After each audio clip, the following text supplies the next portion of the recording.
Assalamualaikum warahmatullahi wabarakatuh. Kembali lagi bersama saya, Yusuf Nasana, di channel untuk kuliah.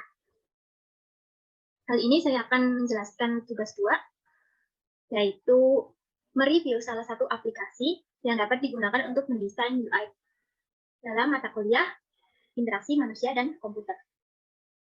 Di sini saya menggunakan aplikasi Adobe Photoshop. Namun bukan Adobe Photoshop yang version CS6, tapi saya menggunakan yang version 7.0. Next, jadi untuk tampilan Adobe Photoshop yang 7.0 itu seperti ini. Bisa dilihat yang seperti gambar lensa mata dan dengan menggunakan kacamata. Kemudian, ini adalah tampilan awal Adobe Photoshop 7.0. Saya memilih Adobe Photoshop karena saya sudah pernah menggunakannya untuk mengedit foto. Dan saya rasa ini juga worth it untuk membuat desain UI. Beginilah tampilan awal Adobe Photoshop. Sini ada menu bar, ada juga tools, dan di sini ada history juga, ada layer, dan juga navigator. Selanjutnya di sini ada menu bar. Di menu bar ini ada file, edit, image, layer, select, filter, view, window, dan help. Tapi yang sering digunakan di sini adalah file. File itu untuk menambahkan dokumen baru atau membuka dokumen yang sudah ada. Bisa juga untuk menambahkan foto atau yang lainnya. Kemudian di edit ini hanya untuk undo atau yang lainnya. Kemudian ada image. Image ini untuk mengatur gambar. Dan yang sering digunakan juga layer, untuk menambahkan layer dan juga di select. Untuk mengatur tampilannya, kita bisa atur di menu bar view. Nah, di sini langsung saja saya membuat sebuah file baru. Itu di file, kemudian new. Kita memberikan namanya. Karena saya ingin mendesain sebuah aplikasi untuk ponsel, yaitu seperti media sosial, di sini saya akan membuat halaman profile. Jadi kita mengcustom untuk besar layarnya menyesuaikan layar ponsel. Jadi seperti ini jika sudah dibuat. Nah, di sini saya menjelaskan dulu tools-nya. Ada di sini Move Tools, My View Tools, Lasso Tools, Magic Wand, Tool Tool, dan Size Tool. Ini adalah tool yang utama. Tool itu untuk memindahkan objek, kemudian My View Tool dan Lasso Tool itu untuk membuat mark di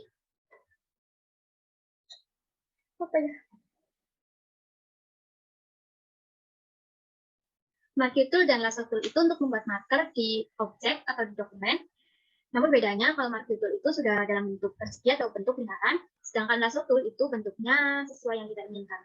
Di sini ada alat potong, ada Magic Wand, Curve Tool, sama Slice Tool. Itu jarang digunakan. Ini yang sering mungkin Curve Tool untuk memotong sesuai bentuk. Sedangkan Slice Tool itu untuk memotong secara horizontal. Di sini juga ada Brush Tool. Brush Tool ini untuk membuat brush atau brush. Kemudian ada di sini Gradient Tool, ini untuk membuat sebuah gradient. Dan ada lagi Text Tool, ini horizontal text. Itu untuk menambahkan teks. Ada Rectangle Tool, ini untuk membuat objek berbentuk rectangle atau lingkaran atau oval. Kemudian ada Pen Tool, ini untuk menggunakan pen. Nah, di sini ada Color Background Change ya, untuk mengganti background colornya. Kemudian ada tampilan yang di sebelah kanan, ada navigator, terus stylenya atau warnanya, juga history. Di history ini misalkan di sheet tadi kita buat, kita menambahkan sebuah objek. Namun kita ingin objek itu dihapus. Jadi kita bisa hapus di historinya saja. Itu sama seperti undo dan bisa untuk redo juga. Dan layer, misal kita sudah memiliki layer, di sini akan tertera layer 1, layer 2, layer 3, dan seterusnya. Dan juga bisa mengganti nama layernya di sini. Selanjutnya kita bisa menambahkan shape. Sini ada untuk shape-nya, kita klik di sini shape. Nanti akan ada pilihan bentuk persegi atau persegi panjang atau mau oval. Untuk membuat shape yang tidak berubah, misal kita mau membuat lingkaran agar tidak penyok, kita bisa klik shift, klik kiri, lalu buat lingkarannya pakai kursor. Kemudian kita bisa menginsert foto juga, kita pakai file dan open, lalu pilih fotonya seperti ini. Nah, pilih fotonya di file mana. Ini saya menambahkan foto ini ya, welcome to my blog. Tapi saya akan mengambil kata welcome-nya saja. Itu kita drag dari, nanti kan sudah dibuka, ini akan ada di file sendiri. Kita drag dari file foto itu menuju ke file kita, atau file yang kita buat tadi.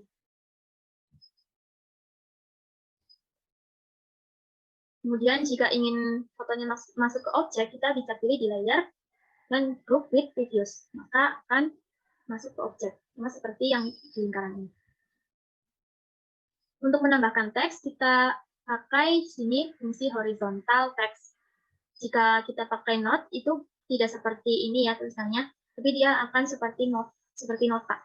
Jadi, kalau ingin menambahkan teks, pakai saja horizontal text.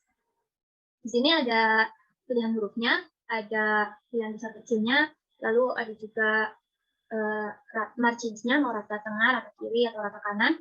Dan di sini yang kotak kosong ini untuk mengganti warnanya. Lalu saat ingin menambahkan layer, kita klik layer saja, lalu new, kemudian layer, atau bisa juga shift, control, plus N. Nah, di sini saya tampilkan hasil akhir pembuatan tampilan UI untuk aplikasi profile medsos ya, profile aplikasi medsos seperti ini.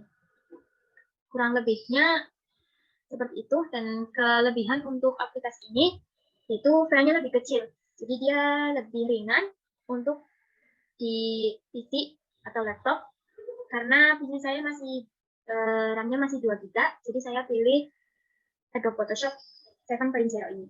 Kemudian fiturnya banyak, walaupun filenya dia lebih kecil, tapi fiturnya hampir sama dengan Adobe Photoshop yang CS6. Ini mudah dipelajari juga, karena banyak yang sudah menggunakan Adobe Photoshop. Jadi banyak review di internet atau di YouTube atau di manapun, pasti mudah untuk menemukan reviewnya. Kemudian kekurangannya, kalau menggunakan Adobe Photoshop itu melakukan aksi harus menggunakan tools. Jadi tidak seperti di aplikasi di ponsel seperti Pixar atau Canva, itu sangat mudah digunakan karena memang itu basicnya ponsel ya. Sedangkan dia itu harus menggunakan tools. Misal ingin mewarnai, harus pakai brush. Lalu kalau mau memindahkan lagi, kita harus pindah toolsnya ke Move Tools. Gitu. Dan untuk pemula itu sedikit membingungkan, karena tampilannya, jika kita tidak tahu kan tampilan awalnya seperti itu. Nah, kita tidak tahu fungsi ini untuk apa. Jadi, bagi pemula lebih baik mempelajari dulu, karena mudah dipelajari dan banyak banget fiturnya. Sekian dari saya. Apabila ada kesalahan, saya mohon maaf sebesar-besarnya. Terima kasih. Wassalamualaikum warahmatullahi wabarakatuh.